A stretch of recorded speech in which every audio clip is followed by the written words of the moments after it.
Hello বন্ধুরা, আজকের recipe Rathyatra special জিবে গজা। একদম মুচমুচে খাস্তা, খেতে কিন্তু দুর্দান্ত হয়েছিল।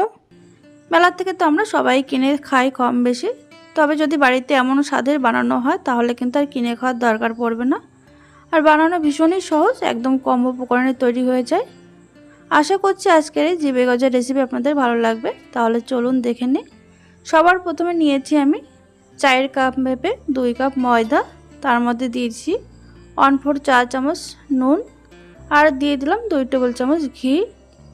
এবার সমস্ত উপকরণ হাত দিয়ে এরকম ঘষে ঘষে মেখে নিতে হবে।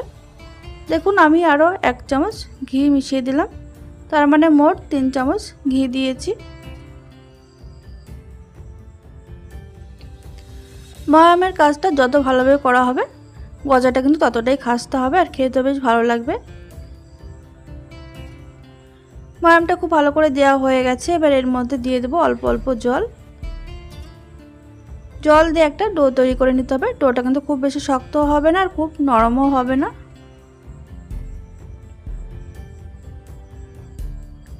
এখানে আমার 2 কাপ ময়দার জন্য লেগেছে হাফ কাপ মতন জল। যেহেতু ঘি দিয়ে এটা ময়াম দেওয়া হয়েছে ওই জন্য জলের পরিমাণটা কিন্তু খুবই কম লেগেছে।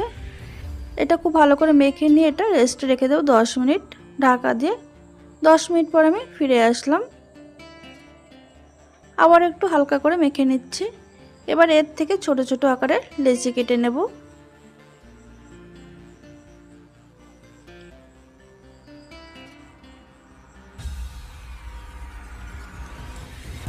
এবার এই লেচিগুলো হাত দিয়ে খুব ভালো করে এরকমভাবে গোল করে নিতে হবে, তাতে করে গজার শেপটা কিন্তু খুব ভালো হবে। প্রত্যেকটা আমি এইভাবে গোল করে নিচ্ছি। এবার এখানে নিয়েছি বেলুন চাকি। এবার এতে সামান্য একটু ঘি মাখিয়ে নিচ্ছি। আপনারা চাইলে সাদা তেলও মাখিয়ে নিতে পারেন। ঘিটা মাখিয়ে নিলে কিন্তু সহজে উঠে আসবে। এবার একটা করে লেচি নিয়ে এরকম লম্বাভাবে বেলতে হবে। জিবে গজা যেহেতু তার জন্য কিন্তু এরকম লম্বা মতন তৈরি হবে।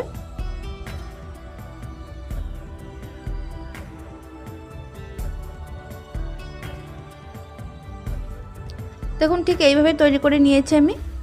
এবার একটা প্লেটে রেখে দেব। তবে এর কাজ কিন্তু এখনো অনেকটাই বাকি আছে। আগে বেলে নিচ্ছি আমি, তারপরে দেখিয়ে দিচ্ছি কি করতে হবে।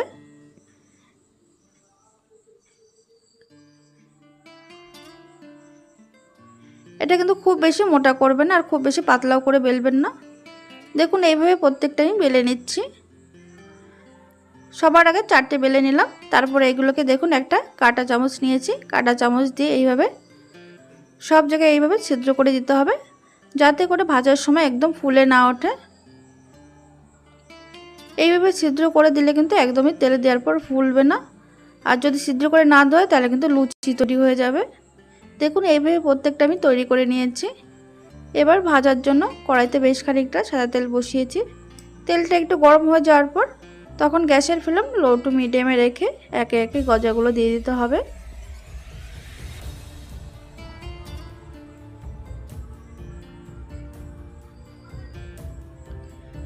দেখুন তেলে দেওয়ার পর যখন হালকা ভেসে উঠবে তখন এগুলো উল্টে দিতে হবে সঙ্গে সঙ্গে। তবে এটা কিন্তু একটু সময় নিয়েই ভাজতে হবে। হাই আছে একদমই ভাজা যাবে না, তাহলে কিন্তু ভেতরে কাঁচা থাকবে আর উপরটা লাল হয়ে যাবে। লো টু মিডিয়াম আছে এইভাবে উল্টে পাল্টে একটু লাল করে ভেজে নিচ্ছি। দেখুন কালারটা যখন এরকম আসছে তখন এগুলোকে গ্যাসের ফ্লেম বাড়িয়ে দিয়ে সঙ্গে সঙ্গে তুলে নিতে হবে, তাতে করে এক্সট্রা যে তেল সেটা কিন্তু ঝরে যাবে। এবার তেল থেকে তুলে এইভাবে একটু তেলটা ঝাড়া দিয়ে নিয়ে তারপরে একটা প্লেটে আমি রেখে দিচ্ছি। এইভাবে প্রত্যেকটা আমি আগে ভেজে নেব। বাকিগুলো একইভাবে ভেজে নিয়েছি। এবার এটা ঠান্ডা করে নেব 5 মিনিটের জন্য। তারপরে এটা শিরা তৈরি করার জন্য কড়াইতে দিয়ে দিচ্ছি 1 কাপ চিনি। এখানে আছে 200 গ্রাম চিনি। আর দিয়ে দিলাম 1 কাপ চিনির জন্য এখানে হাফ কাপের থেকে একটু কম জল। গ্যাসের ফ্লেম হাইতে রেখে এটা খুব ভালো করে মিশিয়ে নিতে হবে। দেখুন চিনিটা পুরোপুরি যখন গলে যাবে তখন এর মধ্যে দিয়ে দিচ্ছি 2টো এলাচ ফাটিয়ে দিয়েছি। এতে করে ফ্লেভারটা কিন্তু খুব সুন্দর হবে।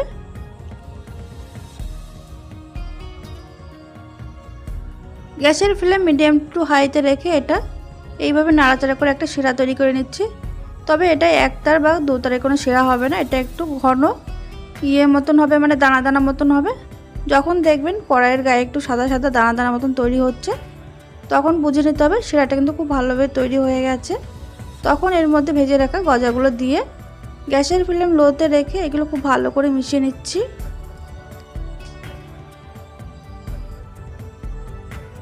মেশানোর কাজটা যখন খুব ভালোভাবে হয়ে যাবে, মানে প্রত্যেকটা গায়ে যখন রসটা লেগে যাবে, তখন গ্যাসের ফ্লেমটা অফ করে দিয়ে অনবরত নাড়াচাড়া করতে হবে। আর দেখুন কড়াইয়ের চারিদিক দিয়ে কেমন সাদা সাদা দানা দানা মতন তৈরি হচ্ছে। এবার খুব ভালো করে মিশিয়ে এরকমভাবে নাড়াচাড়া করতে করতে দেখা যাবে পুরোটা টেনে গেছে, আর এই গজার গায়ে চিনির রসটা জমে একদম সাদা দানা দানা মতন হয়ে গেছে, একদম তৈরি হয়ে গেছে রথযাত্রা স্পেশাল জিভে গজার রেসিপি। তাহলে বন্ধুরা, আজকের এই রেসিপি যদি আপনাদের কাছে ভালো লেগে থাকে তাহলে লাইক কমেন্ট শেয়ার করতে ভুলবেন না। আর আপনারা অবশ্যই এভাবে বাড়িতে বানিয়ে আমাকে কমেন্টের মাধ্যমে জানাতে ভুলবেন না।